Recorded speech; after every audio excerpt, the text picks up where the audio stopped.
Hi, everyone. We are doing take two for this recording that we have Kennert Giesbrecht here doing a presentation for us, and I didn't hit record early enough. So starting over just for the intro piece here, my name is Tina Megson, and I work with Primary Care Alberta as a community health representative, now in a permanent position with Health Here Together, which is super exciting. And Kennert is here with us today to present on the Anabaptist movement as we celebrate the 500-year anniversary of the Anabaptist movement. Kennert was born and raised in Paraguay, where he spent over 30 years married to his wife, Gretel Bergen, and raised 3 children. He taught in the Minnow colony and later served as principal of a grade 7 to 12 school. In 2002, his family moved to Canada, where he became managing editor of the Mennonite Post with MCC Canada. And then for nearly 22 years, he oversaw this paper and traveled extensively to more than 150 Mennonite colonies across the Americas. During this time, he also published several books, including Strangers and Pilgrims, Volume 2, and Often Spieren der Mennoniten. I suck at that part, but whatever. After resigning from MCC in 2023, Kennert began working with organizations such as the Delbert F. Platt Mennonite Historical Research Foundation, focusing on promoting Mennonite history and literacy. His recent travels include Mexico, Belize, Peru, and has some upcoming visits to Bolivia and Paraguay planned. Kennert and his wife currently live in Mitchell, Manitoba.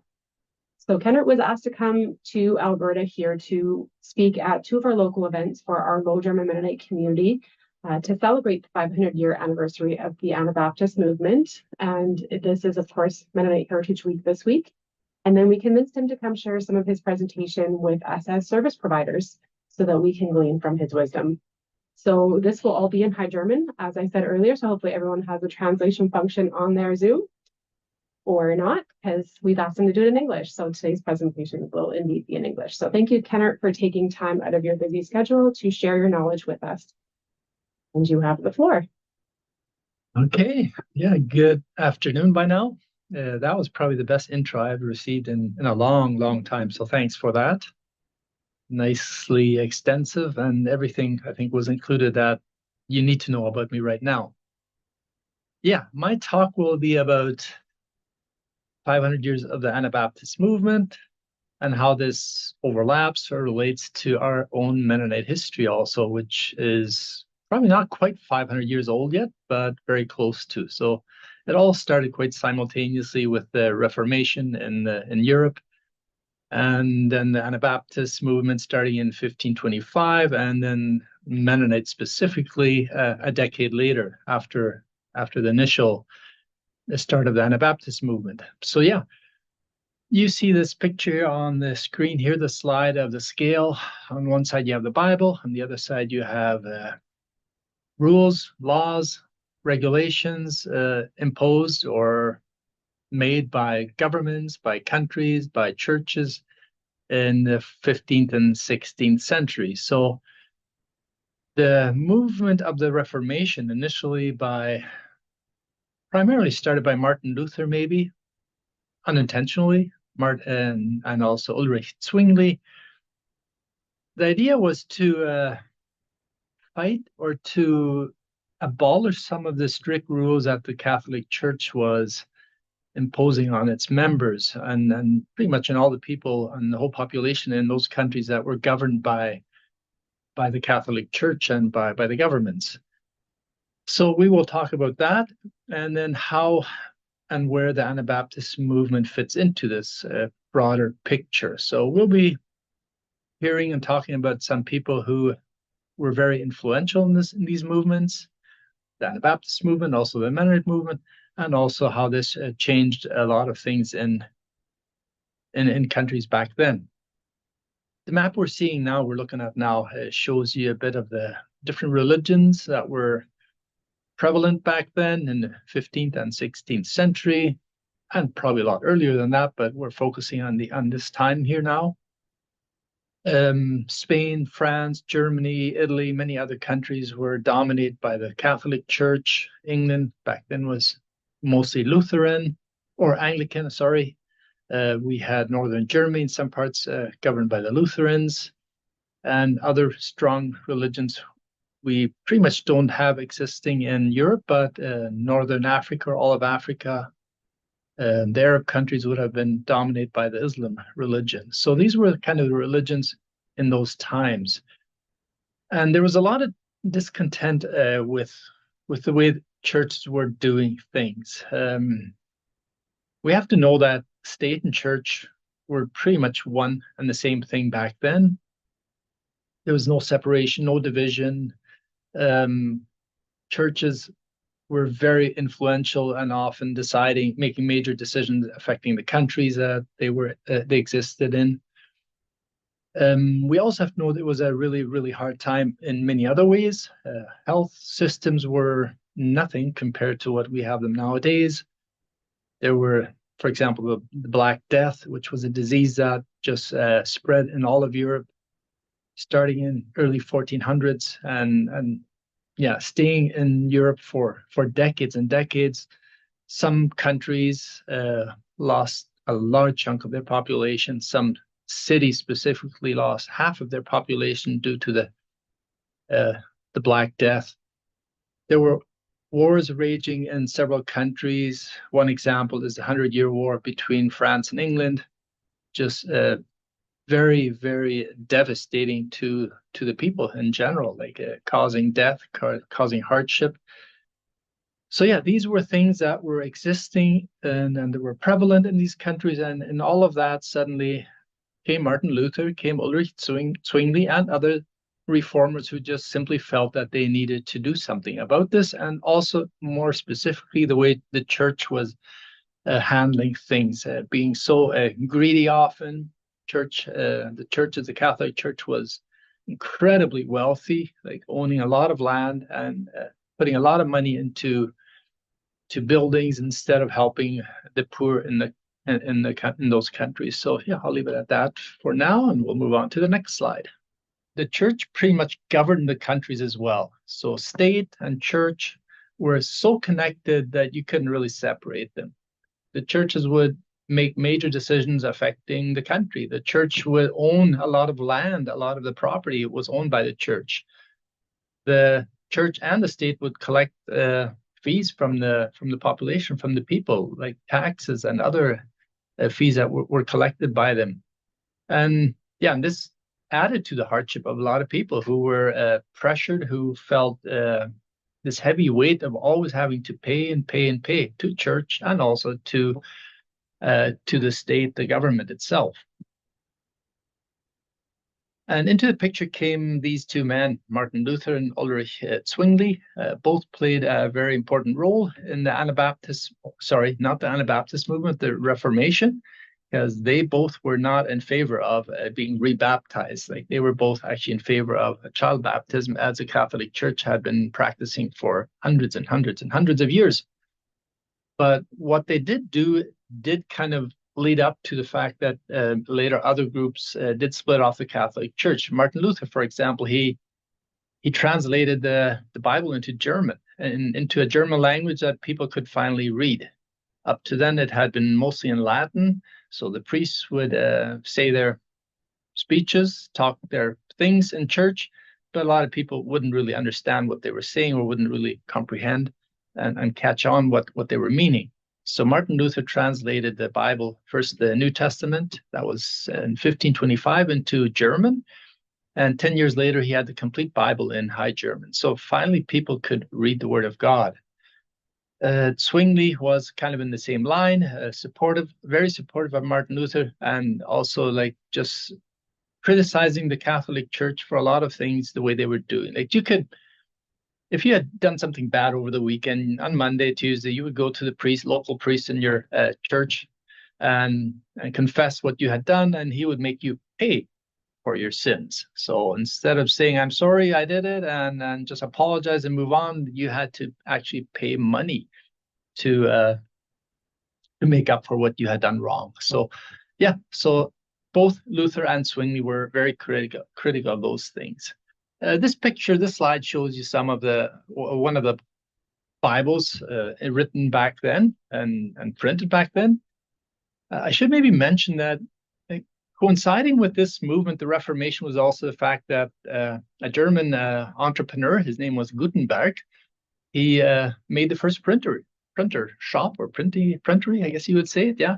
So he was the one that invented the printery, so people could actually print something, which came in very handy, and especially for these reformers and also for the Anabaptists who came a bit later, that they could actually print the stuff they were trying to teach, and people could actually start reading it also. So this shows a picture of one of the first Bibles. One of the big topics that became relevant during those days was also the baptism. The Catholics typically, since the 2nd or 3rd century, so for 1,200 years, they had baptized infants, like babies. Before a baby would turn, I think, 8 days old, it would be baptized. And this was to save the soul of these little kids, as the Catholic Church would always teach. It was also to, for the parents, kind of an assurance. There was a lot of infant deaths back then. A very high percentage, like typically 30 to 40% of the small babies would die within the first couple of years of their life. So to save these poor little souls, they would then also baptize them right away when they were small. That was one of the reasons the Catholic Church used to baptize infants. So the Anabaptists, and some of these people we'll be talking about, they fought this practice. They said this is wrong. The Bible doesn't teach us that we have to baptize our babies. The Bible teaches us that baptism should come at, it doesn't prescribe an age, but it says, like, upon the confession of your faith in the Lord Jesus Christ. Once you have this conscious decision that you want to be a follower of Christ, that's where you should get baptized, not as a little child. So several Baptist teachers held on to this, and you see 3 of them in this slide now. To your left, you have Conrad Grebel. In the middle, you have Georg Blaurock, and to your right, you have Felix Manz. These are 3 of the main leaders of the Anabaptist movement. And maybe for the kids that are listening in, the students that are listening in, I don't know if they're kids, but probably older junior high kids. Anabaptist, that word simply means, Ana means again, and Baptist, you all know what it means, baptizing. So being baptized again. So the Anabaptist, that name originally comes from the fact that these people got baptized again. They had been baptized as infants, as babies, and they got baptized again when they were adults.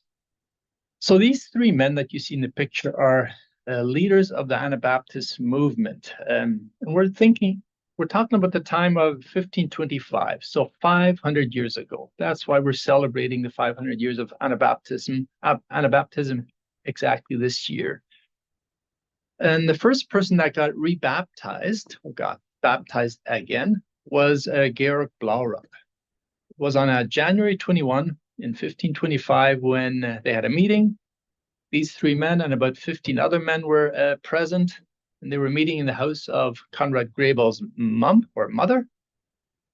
And that evening, or that night, Georg Blaurock made the decision to be baptized again. And he asked Conrad Grebel, his friend, and says, like, can you baptize me upon the confession of faith that I want to follow Jesus Christ? And Conrad Grebel baptized him. And after that, they had somebody that was rebaptized. And then Georg Blaurock took it upon himself to baptize all the other people present that evening or that night in the house of Grebel's mom. So he baptized them all, and those would then officially be your first 20 or so people that we could call Anabaptists, that had been rebaptized again. They would often or always meet secretly, because there was a lot of fear within the Catholic Church and also within the government that these people would do things differently and change things that had been done for centuries. So there was that fear, and so there was persecution towards these people almost from the beginning. Like, once this became more public, and there were public meetings, like all of the 3 men you just saw on the previous slide, were called to meet with government officials, with judges, and they were confronted, and they had to explain that why they were doing the things the way they were doing it. So there was tension right from the beginning. So they had to meet secretly. Often they would meet somewhere in a home, or they would meet in the forest, somewhere in the bush, somewhere where they could hide out. They would talk quietly, silently, so that nobody would overhear their conversations. They would sing quietly. So it was risky right from the get-go, like back then already. And yeah, once this movement became so strong and it was spreading out very quickly, especially in what today would be Switzerland and also parts of Germany. Later on, it also spread to other countries like Netherlands or Holland. And yeah, even neighboring countries up north, Scandinavia, Norway, Sweden, like it just swept through the regions. And that's why, again, the states, the governments were fearful that this would change things in their countries. And as I mentioned before, state and church was so connected, so they cooperated in persecuting these Anabaptists. And I won't go into details about the different methods of torture they use, but it was brutal. It was bloody. It was awful. Like you can read lots of stories in history books. If you ever get a hold of the Märtyrerspiegel, Martyr's Mirror, read some of those stories. Like it's awful how they were just persecuted for their faith. And there was one more reason behind it. I'm not sure if I have that slide here. Maybe I do, maybe not. What did separate them from the rest of the people, from the rest of the faithful or Catholics, especially, what were these 7 items that you see on this slide? You have them in German. Oh no, I did translate them to English. Sorry. I had them in German yesterday, so I thought that I did change it this morning. So the things that they really focus on was baptism, like I said, upon your confession of faith. They were very strict with excommunicating people if they were non-compliant or they weren't following the rules of their movement, the Anabaptist movement. Excommunicating, for those that don't know what that means, it means banning them, kicking them out of church. So they were not part of the church anymore, or part of the group, the faith movement.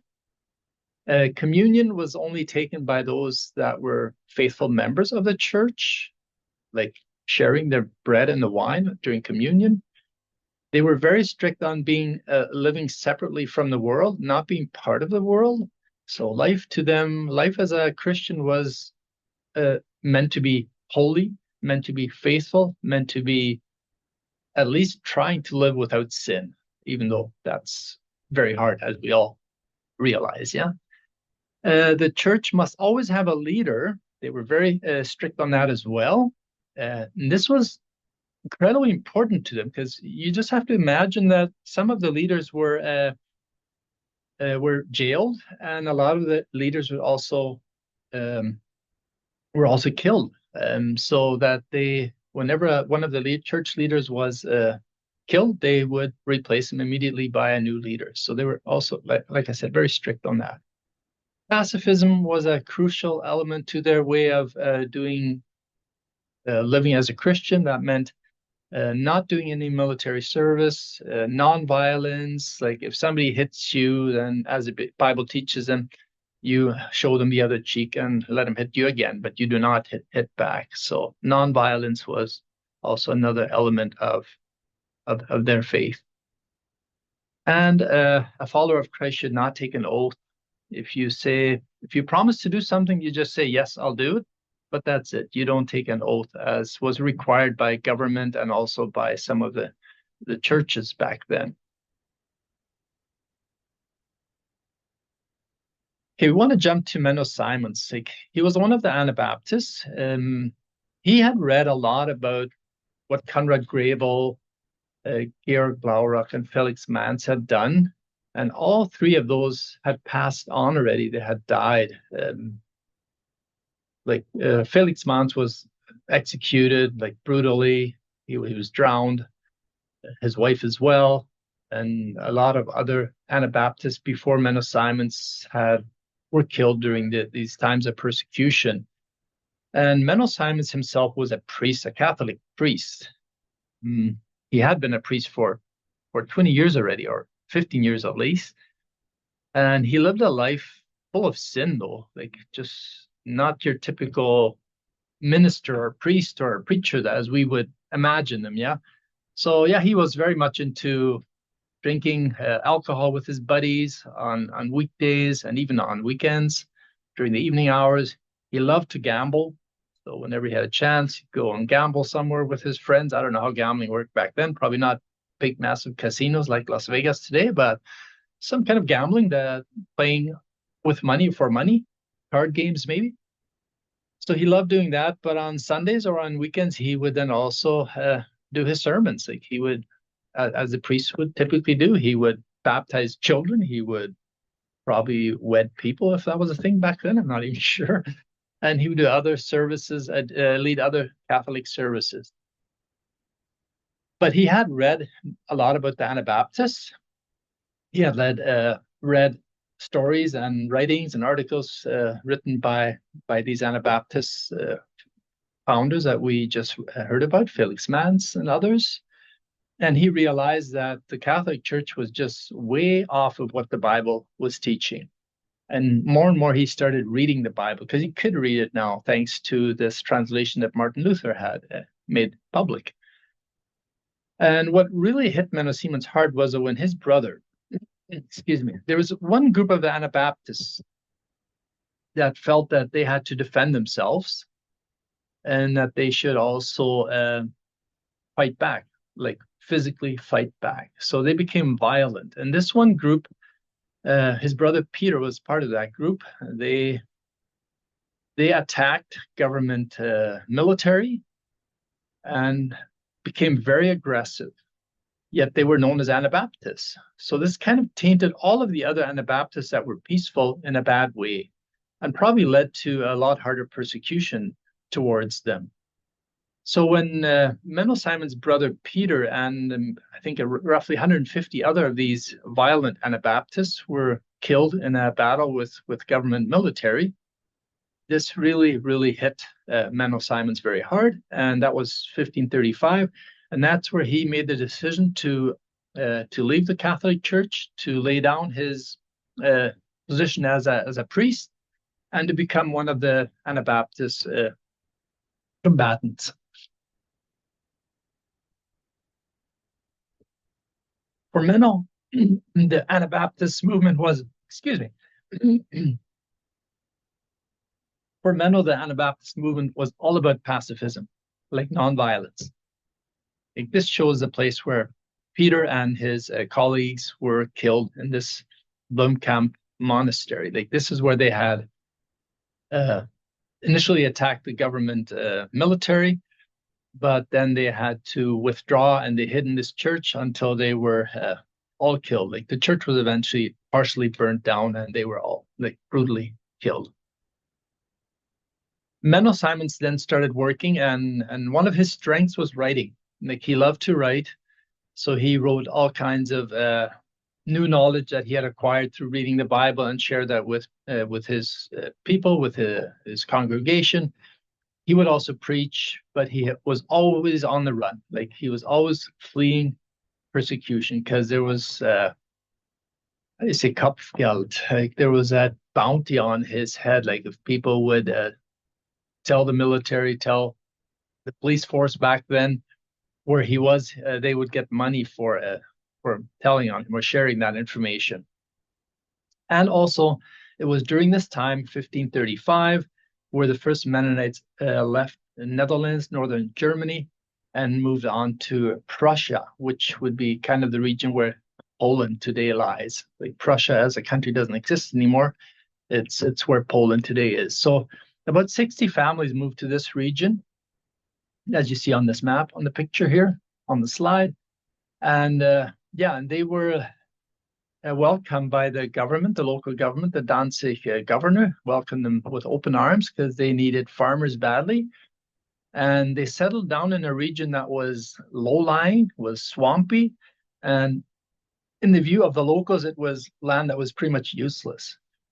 But the Mennonites somehow managed to drain these swampy lands and made them very fertile, and they became very productive, and they were very successful there over time. So eventually more and more Mennonites from northern Germany and from the Netherlands followed, so that eventually they had, excuse me, this is not from talking now, this is from talking yesterday. It was cold at school, and my voice didn't hold up. So yeah, anyway, Prussia was welcoming towards them and made it open that Mennonites were allowed to live there, but also very, very restricted, because there was always this fear in the back of the government's mind that the Mennonites could become violent, like this one group of Anabaptists that had become violent. There was always this fear that they would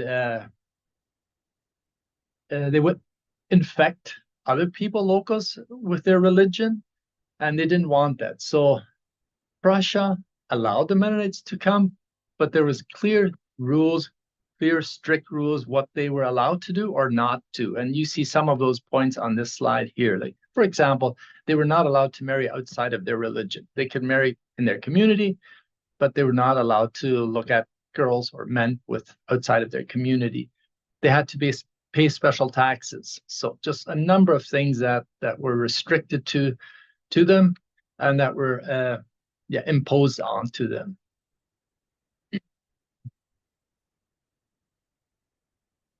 Mennonites stayed in Prussia for a long time. It's actually one of the places where they have stayed longer than in many other places, roughly 150 years or more. And Mennonites became a stronghold in Prussia.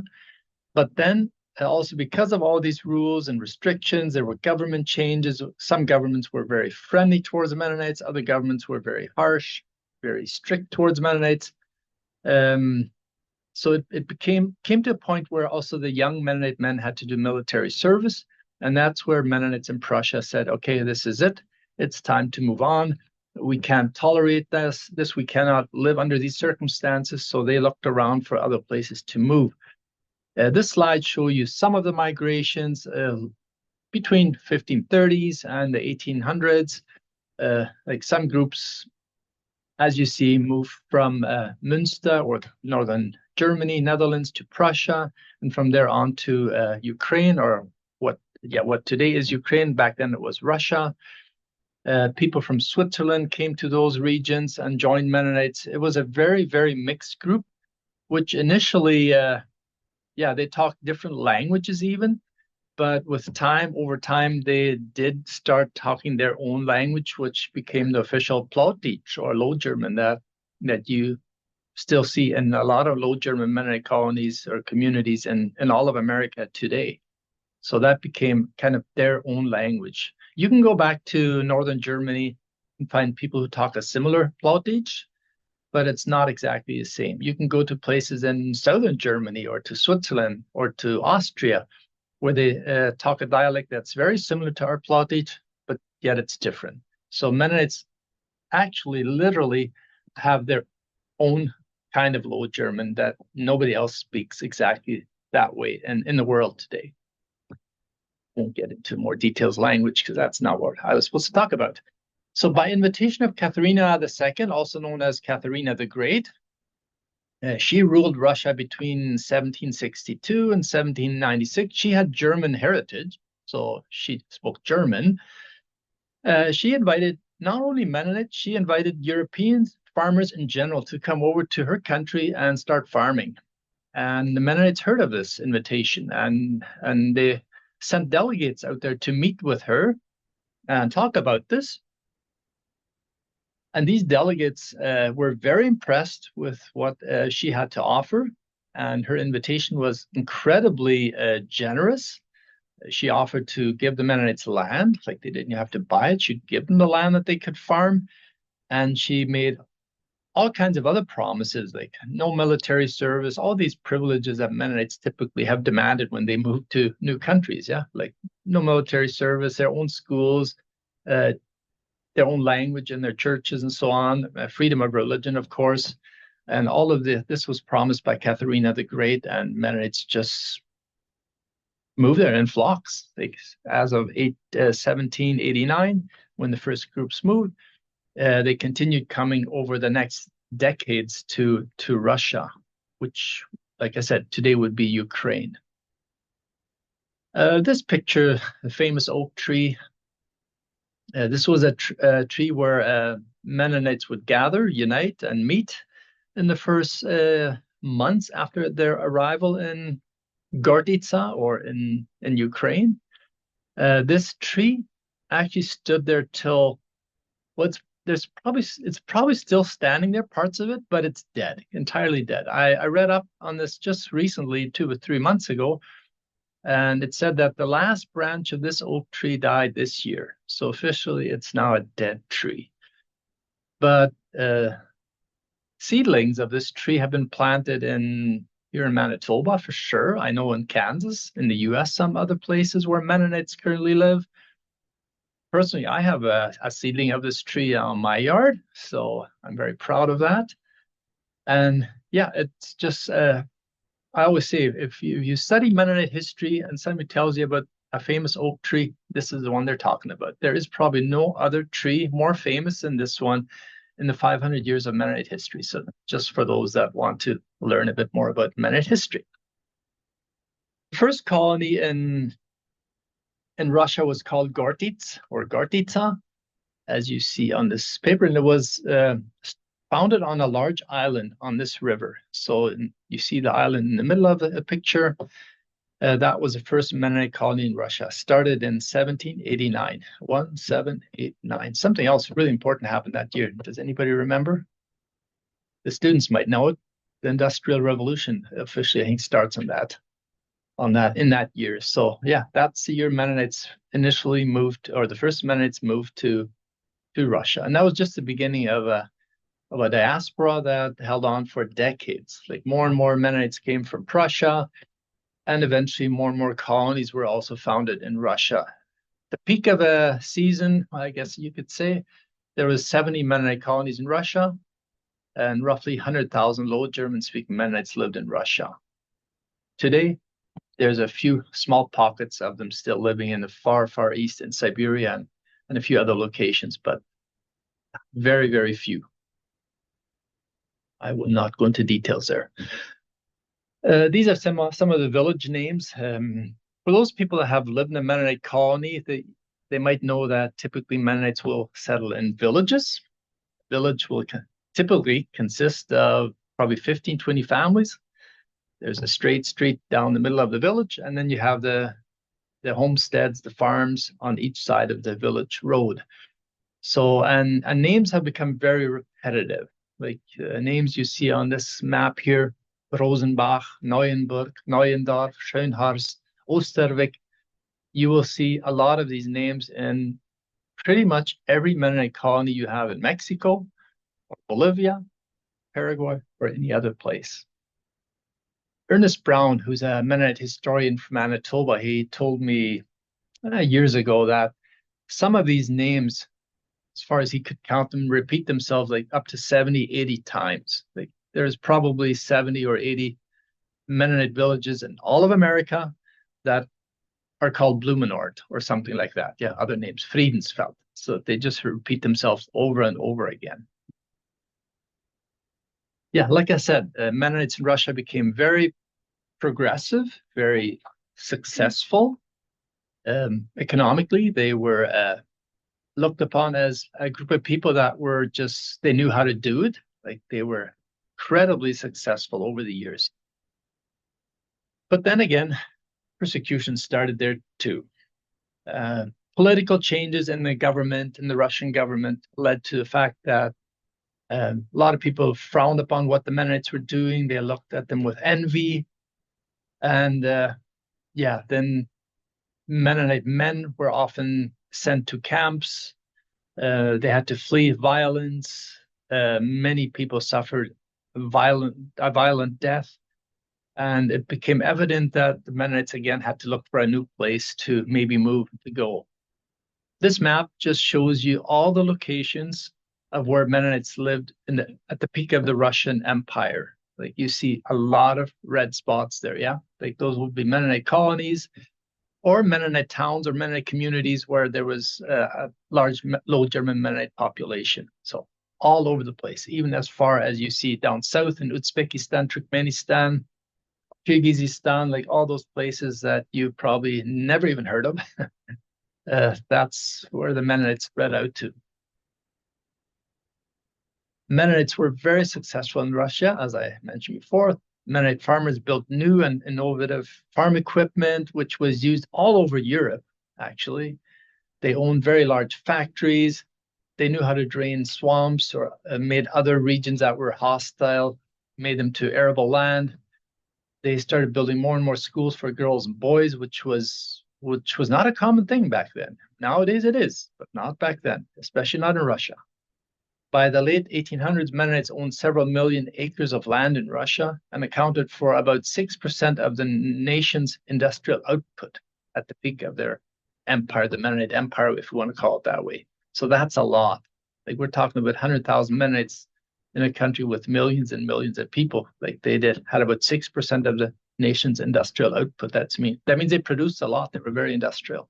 And also, of course, their farming was known across the globe that was known back then. Yeah, they were skilled in agriculture and farming, with wealthy Mennonite families establishing model farms and impressive estates.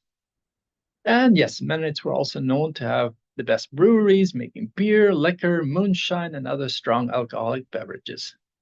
Try doing that nowadays and see if you'll get kicked out of your church. But then the exodus started again. People moved away. They had lost their privileges. They felt more pressure from the government, more restrictions, more regulations, and many felt threatened. So in 1874, well, the decision to move away from Russia had probably come already late 1870s, or early 1870s, I mean, late 1860s. But then the first group finally moved in 1874, and those would have been people from the colony Gortica, Molochna, Berchtal, and Fürstenland. Berchtal and Fürstenland, those are colonies with about 1,500, 2,000 LGMs, Low German Mennonites. They pretty much left, all of them left. Like there was one or two families that might have stayed back, but very few stayed back. They all packed up and left to North America. And then, yeah, on the map, you kind of see the trip that they had, a long, lengthy trip by boat, by ship, by train. And eventually they landed in Manitoba, Canada, a large group. Others later on moved to Kansas, to the US, and Ontario and other places. But the majority of them initially came to Canada. And because they arrived late in summer and didn't have much time to get ready for the harsh winter, they built their homes like this, a Semlin. This is a Semlin at Mennonite Heritage Archives, village in Steinbach, Manitoba. So this is how they built their little homes there to survive the first winter, the first few winters, maybe even. This windmill also stands at the MHV in Steinbach. It was built the early 2000s, and it's just a symbol of what Mennonites have done in the past. Like in Netherlands, in Prussia, they, as I mentioned before, they were known to drain large swamps, swampy regions, some regions that were under the level of the ocean. So that meant they had to build dikes and dams to prevent them from flooding. And then they used these windmills to pump out water from those low-lying areas. And today, this windmill just stands as a symbol of those times in the Mennonite history. I gotta move on here. This is probably the oldest Mennonite church in Western Canada. It was built in 1896 or 96, sorry, 1896. I'm getting my numbers mixed up here. And it's still being used today. Not frequently, not much, but it's still being used.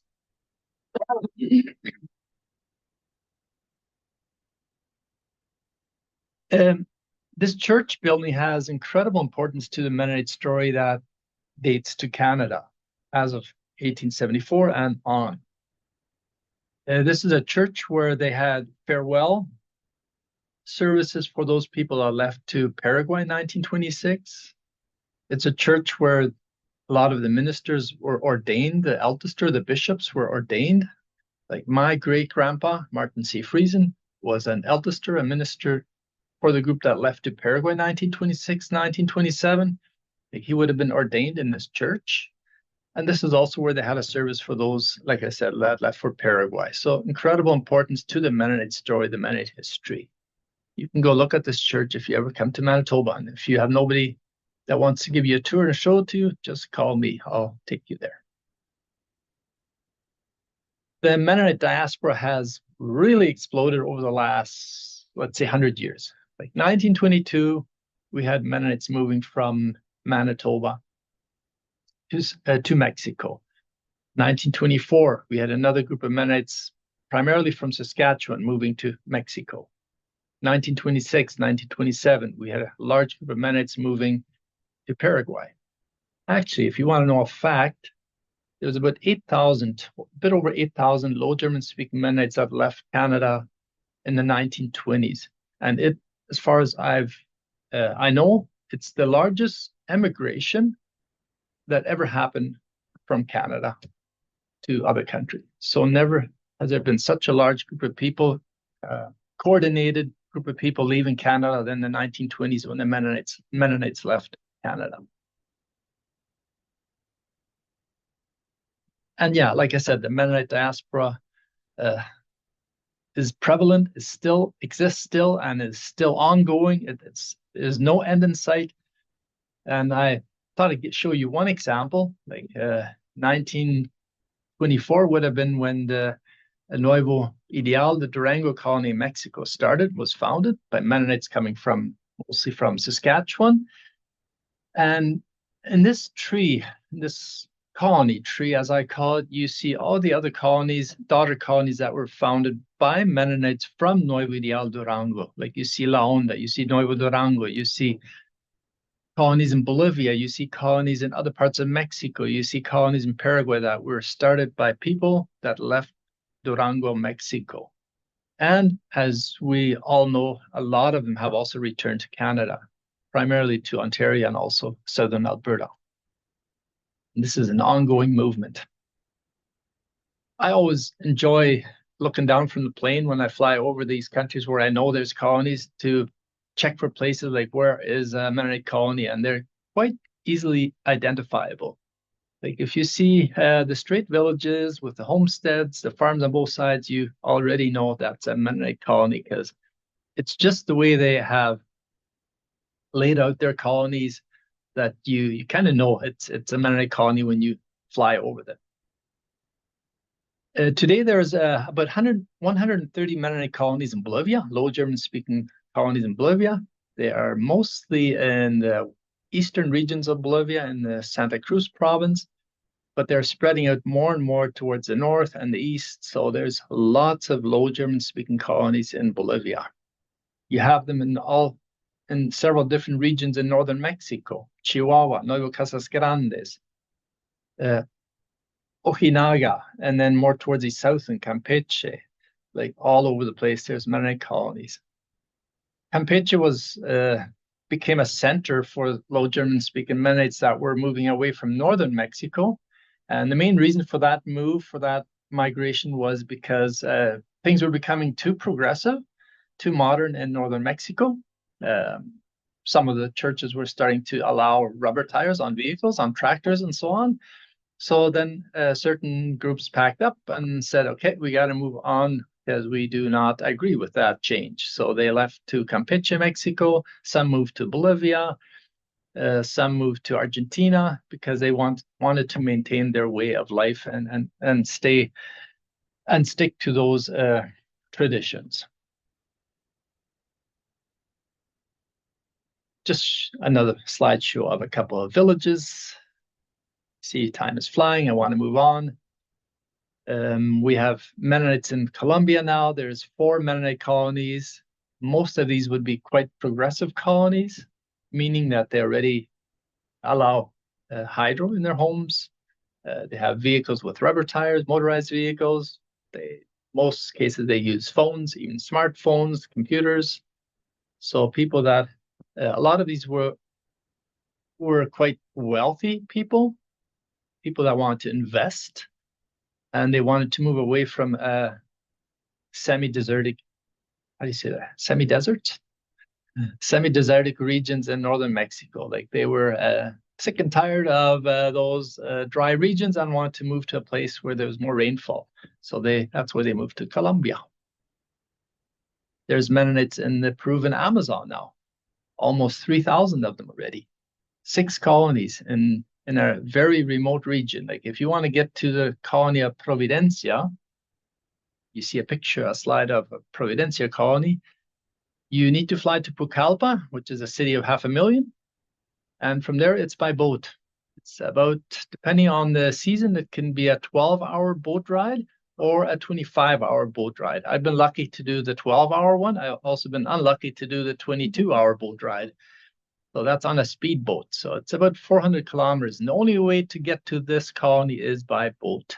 Or you hire a float plane that can probably land you on the river close to the colony.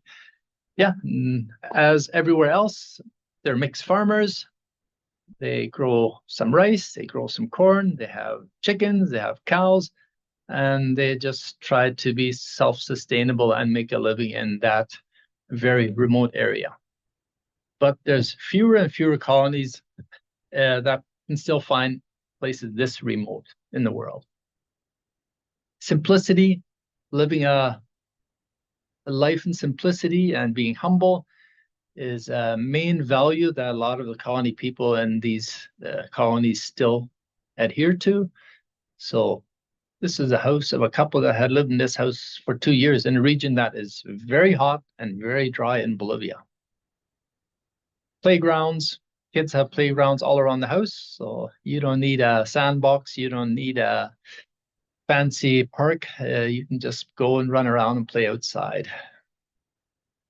Okay, and this is a summary, just again, a summary of the migrations of Mennonites over the past 500 years, or almost 500 years.